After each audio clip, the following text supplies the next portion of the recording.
GST bill pass जाला लोकसभेन ताजेर तुमचें कितलें मत? हांव ह्या निमतान माननीय नरेंद्र मोदीजी आणि त्याचबरोबर सरकार भारत सरकार भारतीय जनता पार्टी सरकाराचें अभिनंदन करता की हो एक ऐतिहासीक निर्णय जो आसा तो आयज जाला आणि तो गोंयकारा खातीर तर सगळ्यांक आनंददायी आसा.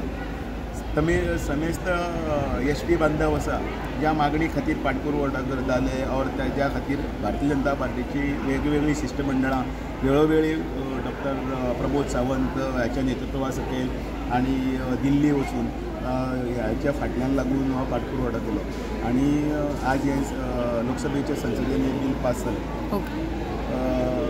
त्याचे फळी रोखडेच मेळटलें नाजाल्यार ते जनगणना जातली सारकी जाती जनगणना ताजे नंतर बी जावपाचें आशिल्लें जाल्यार लेट जातलें आशिल्लें. पण तांकां योग्य न्याय दिवपाक जाय आनी येणाऱ्या निवडणुकीक न्याय दिवपाक जाय त्या खातीरच ते टायमली हे भितर हें बील पास केल्लें आसा.